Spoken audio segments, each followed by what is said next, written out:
Exercise 9.3 का question number 6 है बेटा।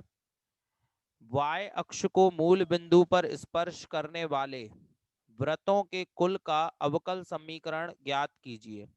ठीक है, तो सबसे पहले यहाँ पर हमें वृत्त का समीकरण लिखना पड़ेगा जो बाय अक्ष को मूल बिंदु पर स्पर्श करते हैं। ऐसे वृत्त का समीकरण जो बाय अक्ष को मूल बिंदु पर स्पर्श करें। ठीक है, तो देखो ध्यान से, सबसे पहले हम यहाँ पर कुछ अक्ष बना लेते हैं। ठीक है, ये अक्ष हो गई बेटा। अब ये मूल बिंदु है बीच में। ठीक है, बीच में यहाँ पर मूल बिंदु होगा।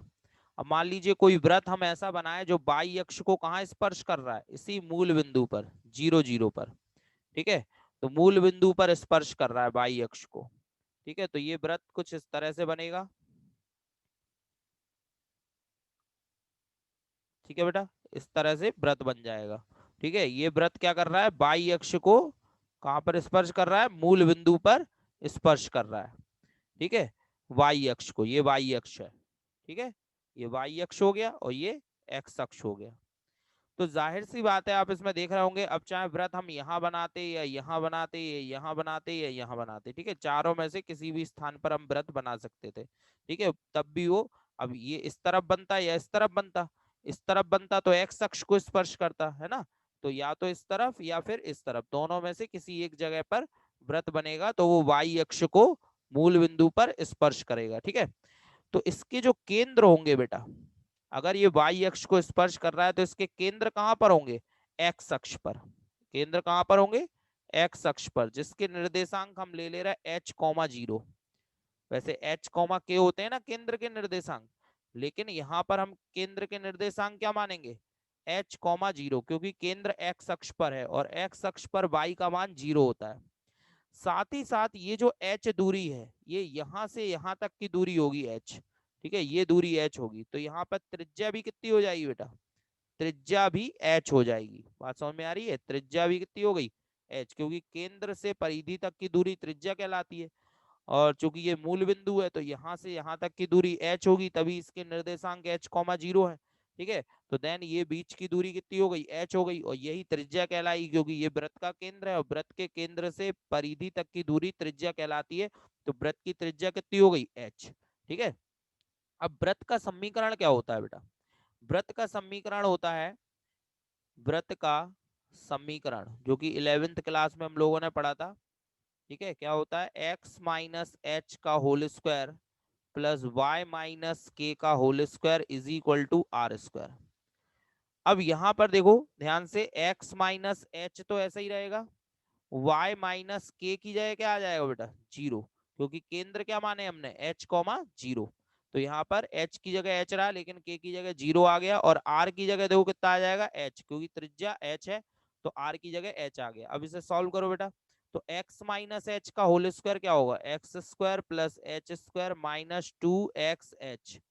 ठीक है, 2xh, और प्लस में बाय स्क्वायर बराबर में एच स्क्वायर। तो देखो ध्यान से, एच स्क्वायर से एच स्क्वायर कैंसिल, तो ये बचा x square minus 2xh plus y square और बराबर में जीरो। ये समीकरण आ गया बेटा। अब इस समीकरण में आप देख रहे हैं जो h जो कि हमने माना है यहाँ पे केंद्र, ये स्वेच्छ अचर है। h क्या है यहाँ पर, h है स्वेच्छ अचर। तो अगर हमें यहाँ पर अवकल समीकरण बनाना है, ठीक है, अवकल समीकरण बनाना है, तो हमें इस स्वेच्छ अचर को हटाना होगा। और चूंकि इसमें एक स्वेच्छ अचर है, तो इसका मतलब इस समीकरण का एक बार अपकलन होगा। कल हमने बताया था जितने स्वेच्छ अचर होते हैं उतने ही बार अपकलन होता है। तो यहाँ पर केवल एक स्वेच्छ अचर है, इसलिए इस समीकरण का एक ही बार अपकलन होगा। और जब हम h को एलिमिनेट कर देंगे, हटा देंगे, तो जो अवकल समीकरण, जो अवकलन करने पर जो समीकरण प्राप्त होगा वही अवकल समीकरण कहलाएगा। ठीक है, तो देखो ध्यान से कैसे h को एलिमिनेट करेंगे, हम लोग हटाएंगे। तो देखो 2xh को उस साइड ले जाओ, तो ये हो जाएगा बेटा x square plus y square is equal to 2xh। अगर हम x को नीचे ले जाएं तो 2h, इस तरफ 2h बचेगा, तो x square plus y square upon कितना हो जाएगा बेटा, x, और बराबर 2h। इससे क्या होगा, जब हम अपकलन करेंगे तो 2h का अपकलन 0 हो जाएगा पहली बार में। तो अब देखो differentiation with respect to x, तो ये देखो इसका अपकलन करेंगे d d x of x square plus y square और अपॉन में x, और बराबर में 2h का अपकलन कितना हो गया 0, क्योंकि 2h कांस्टेंट है इसलिए इसका अपकलन 0। इसमें अंश बटे हर का फॉर्मूला लगा बेटा, अपकलन कर रहे हैं यहाँ पर, तो अंश बटे हर क्या होगा, हर का स्क्वायर यानी एक्स स्क्वायर, हर का स्क्वायर हर, अंश का अवकलन यानी x square plus y square का अपकलन, माइनस फिर अंश आ जाएगा यानी x square plus y square, और हर का अपकलन तो एक्स का एक्स के सापेक्ष अपकलन 1 होता है, और बराबर में 0। एक्स स्क्वायर का 0 में गुणा कर दो 0 हो जाएगा बेटा, यहाँ पे x बचा, इसका अपकलन करो एक्स स्क्वायर का अपकलन 2x, वाई स्क्वायर का अपकलन 2y, और y का अपकलन करेंगे तो dy बाय dx, माइनस का एक्स स्क्वायर और माइनस का वाई स्क्वायर, माइनस ओपन कर दिया ना, और बराबर में 0। ये देखो यहाँ पे x का गुणा कर दो तो ये हो जाएगा 2x स्क्वायर प्लस में 2xy dy बाय dx, और यहाँ पर बचा माइनस का एक्स स्क्वायर माइनस का वाई स्क्वायर और बराबर में 0। 2x स्क्वायर में से एक्स स्क्वायर घट गया बेटा, तो कितना बचा यहाँ पर एक्स स्क्वायर और माइनस का वाई स्क्वायर और ये प्लस का 2xy dy बाय dx बराबर 0, या इसको ऐसे भी लिख सकते हैं, इन दोनों को उधर ले जाएं तो dy बाय dx बराबर हो गया बेटा y square minus x square, y square उधर गया तो देखो प्लस का हो गया, और एक्स स्क्वायर उधर गया माइनस का, और 2xy से डिवाइड कर दो अपॉन में 2xy। ये अवकल समीकरण प्राप्त हो गया हमें ऐसे वृत्त का जो कि मूल बिंदु पर y अक्ष को स्पर्श करता है। ठीक है बेटा, क्लियर। चलिए अब अगला सवाल देखते हैं। इसी तरह से अगला सवाल है, ऐसे परवलयों के कुल का अवकल समीकरण निर्मित कीजिए जिसका शीर्ष मूल बिंदु पर है और जिनका अक्ष धनात्मक y अक्ष की दिशा में है। तो शीर्ष कहाँ पे है बेटा, मूल बिंदु पर, और अक्ष किस दिशा में है, धन y अक्ष की दिशा में। तो हमने 11वीं क्लास में पढ़ा था परवलय का समीकरण। परवलय का समीकरण ऐसे परवलय का समीकरण जो कि y अक्ष के धन दिशा में खुलता है, ठीक है ना, और उसका शीर्ष जो है मूल बिंदु होता है। तो परवलय का समीकरण क्या लिखते हैं हम लोग, परवलय का समीकरण होता है एक्स स्क्वायर बराबर 4ay। याद आया, क्या होता है परवलय का समीकरण, एक्स स्क्वायर बराबर 4ay, इसका शीर्ष होगा मूल बिंदु और ये y अक्ष की धन दिशा में बनेगा, है ना। इसमें स्वेच्छाचर क्या है बेटा, इसमें a है स्वेच्छाचर, ठीक है, a क्या है यहाँ पर स्वेच्छ अचर।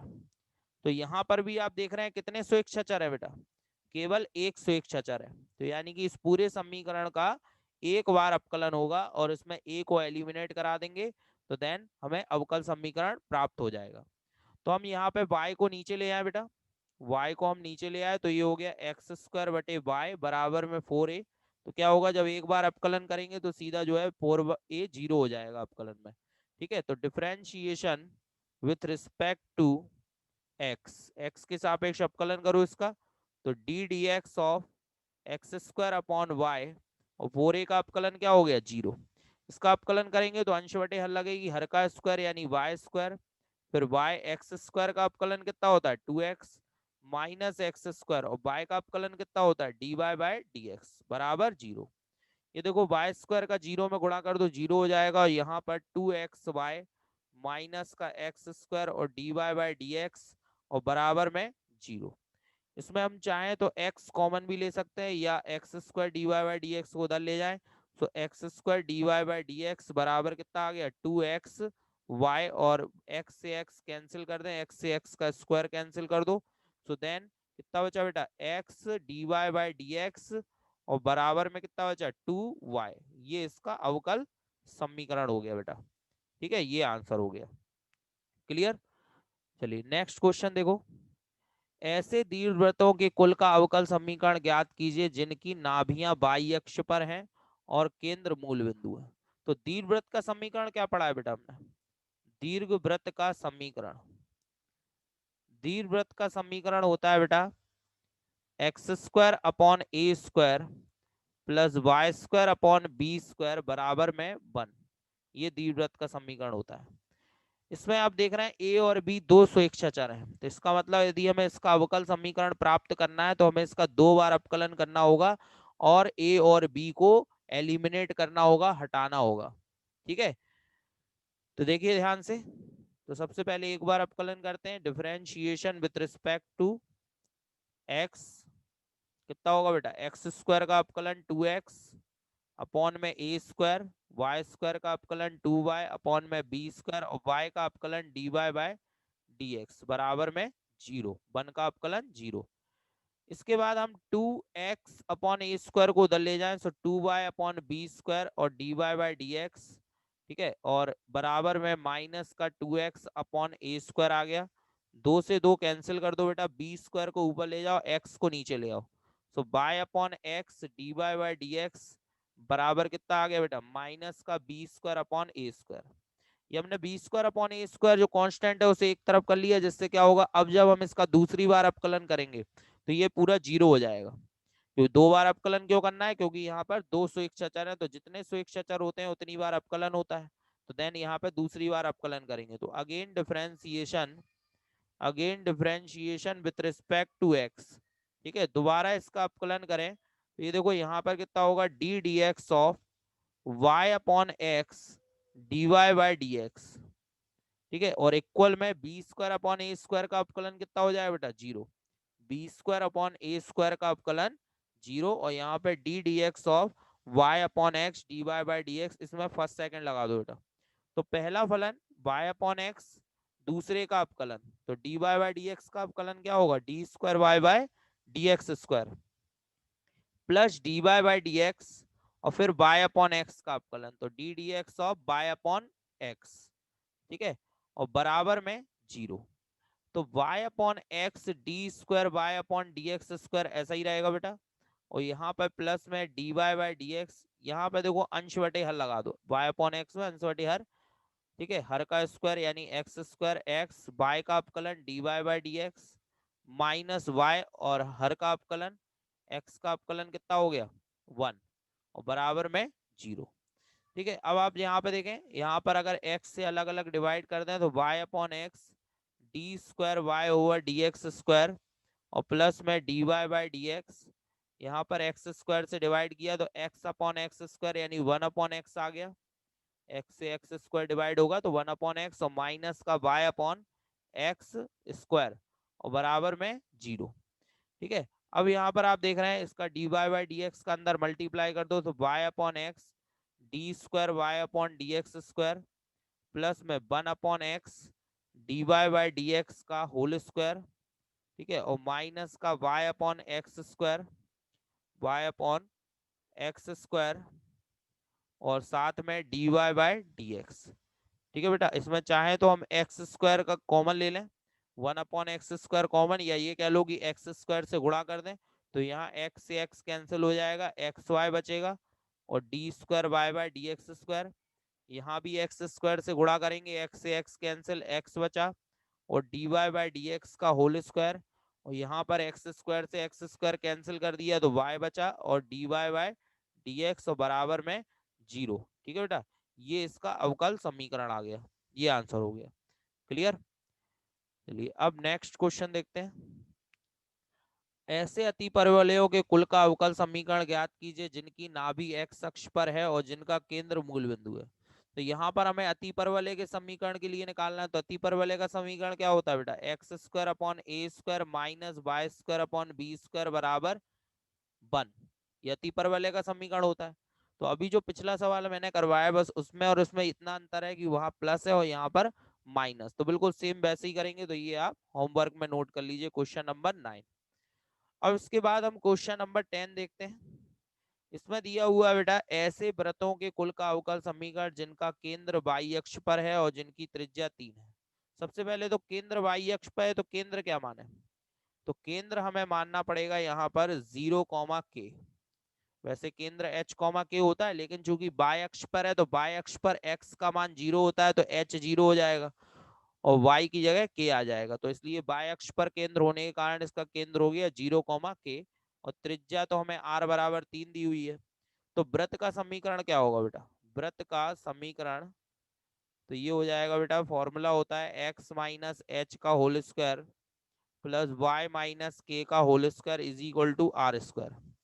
तो इसमें h की जगह 0 रखेंगे हम लोग, और k की जगह k रहेगा, और r की जगह 3 आ जाएगा, तो 3 का स्क्वायर 9 हो जाएगा। एक्स स्क्वायर ऐसा ही यहाँ पे देखो, y माइनस के का whole square y square plus k square minus 2yk और बराबर में 9। अब देखो यहाँ पर एक ही स्वेच्छाचार है और वो है k, ठीक है, तो इसलिए इसका एक ही बार अपकलन होगा, और जो अपकल समीकरण प्राप्त होगी उसमें स्वेच्छाचार के नहीं होगा, ठीक है ना। तो एक बार अपकलन करना है तो differentiation with respect to x, x के सापेक्ष अपकलन कर दो, एक्स स्क्वायर का अपकलन 2x, वाई स्क्वायर का अपकलन 2y, वाई का dy बाई डी एक्स, के स्क्वायर का 0 होगा, 2k और y का dy बाई डी एक्स, ठीक है, और 9 का अवकलन क्या हो जाएगा, 0, ठीक है बेटा। अगर 2 से भाग देते पूरे में तो x ऐसा ही y ऐसा ही dy बाई डी एक्स, ठीक है, और यहाँ पर ये कितना बचा बेटा, ठीक है, ये बचेगा आपका माइनस का k dy by d x और बराबर में 0। अब इससे k का मान निकालो, इसको उधर ले जाओ, तो देन ये हो जाएगा x plus y d by d x, ठीक है, बराबर में ये k dy by d x, और dy बाई डी एक्स को नीचे ले जाएं, सो k का मान क्या आ गया बेटा, k का मान आ गया x plus y d by d x और अपॉन में dy बाई डी एक्स। अब यहाँ पर हम dy बाई डी एक्स से अलग अलग भाग दे दें, सो x upon dy by d x होगा, तो उसको पलट के लिख देंगे dx अपॉन dy, है ना। x के बटे में जब लिखेंगे dy बाई डी एक्स तो पलट के क्या लिख दिया, dx अपॉन dy, और यहाँ पर भाग दिया dy बाई डी एक्स से dy by d x cancel, तो यहाँ y बचा। अब ये जो आपका मान आया है k का, ठीक है, ये मान हम इसमें रख दें, ये समीकरण एक पढ़ लें से, ये जो समीकरण आया था ना, इसमें हम ये मान रख दें, या फिर आप इसमें भी रख सकते हैं यहाँ पर, ठीक है, इसे नहीं पढ़ना आपको समीकरण एक, तो इसे भी पढ़ सकते हैं, इससे थोड़ा और आसान हो जाएगा, ठीक है। यहाँ पर समीकरण एक में, तो समीकरण एक से तो कितना है बेटा, x square plus y minus k की वैल्यू ये रही x dy by d x और माइनस का y, तो ये देखो माइनस का ही हो जाएंगे दोनों का होल स्क्वायर, और बराबर में r की जगह तो ये 9 है ही बराबर में, ठीक है, y से y ये देखो क्या हो रहा है, कैंसिल, और ये इसका स्क्वायर करेंगे तो एक्स स्क्वायर प्लस एक्स का स्क्वायर एक्स स्क्वायर, और dy अपॉन डी एक्स नहीं है यहाँ पर, ठीक है, dy अपॉन डी एक्स की जगह क्या रहेगा यहाँ पर, dx अपॉन dy रहेगा, ठीक है, तो dy अपॉन dx की जगह dx अपॉन dy, और ये आ जाएगा आपका dx अपॉन dy का होल स्क्वायर और बराबर में 9। एक्स स्क्वायर चाहे तो कॉमन ले सकते हैं यहाँ पर, तो ये ब्रैकेट में बचा 1 प्लस dx अपॉन dy का होल स्क्वायर और बराबर में आ गया 9। ये इसका अवकल समीकरण प्राप्त हो गया, ठीक है बेटा। इसी तरह से नेक्स्ट क्वेश्चन, अब देखो क्वेश्चन नंबर 11 और 12, ये ऑब्जेक्टिव क्वेश्चन है, इसमें पहले में दिया है निम्नलिखित अवकल समीकरणों में से किस अवकल समीकरण का व्यापक हल ये है, यानी इन तीनों में से किसका हल ये होगा, ये हमें बताना है। तो हम इसको हल करेंगे और इसका अवकल समीकरण बनाएंगे, इन चारों में से जो भी अवकल समीकरण आएगा वो आंसर हो जाएगा। तो इसका अवकल समीकरण बनाओ, आप कैसे बनाओगे इसका अवकल समीकरण, तो देखिए ध्यान से, इसका अवकल समीकरण बनाने के लिए y बराबर c1 e की power x plus c2 e की पावर माइनस x, चूंकि इसमें दो स्वेच्छाचार है बेटा, c1 और c2 दोनों स्वेच्छाचार है, तो इसलिए इसका दो बार अपकलन होगा। तो दो बार अपकलन करेंगे तो पहली बार करेंगे dy by d x c1 e की पावर x ऐसा ही, c1 e की पावर x ऐसा ही, और e की पावर माइनस x का अपकलन क्या होगा, माइनस e की पावर माइनस x, माइनस आगे आ जाएगा, और दोबारा में जब अपकलन करेंगे d square y by d x square, तो देखो c1 ऐसा ही e की पावर x का e की पावर x और e की पावर माइनस x का कितना होगा, माइनस e की पावर माइनस x, तो माइनस माइनस हो जाएगा बेटा प्लस। अब ये देखो ये पूरी वैल्यू किसकी है बेटा, y की, ये पूरी वैल्यू y की वैल्यू है, so d square y by d x square, और ये बराबर में आ गया y, और y को अगर इधर ले आए तो ये माइनस का हो जाएगा, d square y by d x square minus y बराबर 0। अब आप देखो कौन सा सही है, बी वाला सही है ना, d square y by d x square minus y बराबर 0, ये इसका आंसर हो गया, ठीक है। इसी तरह से क्वेश्चन नंबर 12 देखें, इसमें कह रहा है y बराबर x इनमें से किसका विशिष्ट हल है। तो ध्यान दीजिए, इसका अवकलन करके हम ये बनाने में दिक्कत होगी, इसलिए क्या करें, ये जो y का मान दिया है अपन को, इसका 2 बार अपकलन करो जरा, क्या आएगा, और जो भी मान आए वो इनमें रख के चेक करो कि किसको सेटिस्फाई कर रहा है ये मान, वही इसका वही इसका आंसर होगा। ठीक है, तो y बराबर x का एक बार अपकलन किया तो dy बाई डी एक्स क्या आ गया बेटा, 1 आ गया, और दोबारा करेंगे तो d square y by d x square क्या आ जाएगा, 0 आ जाएगा। अब ये जो मान हमने निकाले हैं सारे मान इसमें रखो जरा। ठीक है, रखें जरा, पहले में रखें, कितना आ रहा है, ये मान 0 हो गया, माइनस एक्स स्क्वायर ये 1 हो गया बेटा d y by d x, और प्लस एक्स, और बाई का मान कितना है बेटा, बाई का मान एक्स है, तो ये भी एक्स स्क्वायर हो गया, और बराबर में एक्स, हालांकि ये दोनों कैंसिल हो जाएंगे तो ये आएगा 0 बराबर एक्स, जो कि संभव नहीं है, तो ये आंसर नहीं होगा आपका। ठीक है, अगले में देखो जरा, इसमें 0 रखा, यहाँ पर x square d y by d x 1 है, यहाँ पर रखेंगे एक्स, तो x into x x square हो गया, और बराबर में क्या है 0, ये दोनों कैंसिल हो गए, तो 0 बराबर 0, इसका मतलब ये मान होगा, ये इसका हल होगा। लेकिन बाकी में भी चेक कर लेते हैं, तो ये 0 हो गया, ये x बचा, इसका मान 1 है, और प्लस यहाँ x है, और यहाँ बाई की जगह x रखेंगे तो एक्स स्क्वायर, और बराबर में x हो गया। ठीक है, तो यानी कि ये क्या आ गया, x प्लस एक्स स्क्वायर बराबर x, क्या ये सही है, नहीं है, तो ये भी हल नहीं होगा। इसमें रखा, ये 0 रख दिया, और ये d y by d x 1 हो गया, और यहाँ x की बाई की जगह x रखेंगे तो एक्स स्क्वायर और बराबर 0, तो x प्लस एक्स स्क्वायर बराबर 0 आ रहा है, तो ये भी सही नहीं है, तो हल कौन सा होगा इसका, इसका सी वाला इसका हल होगा। ठीक है बेटा, समझ में आ गया सबको।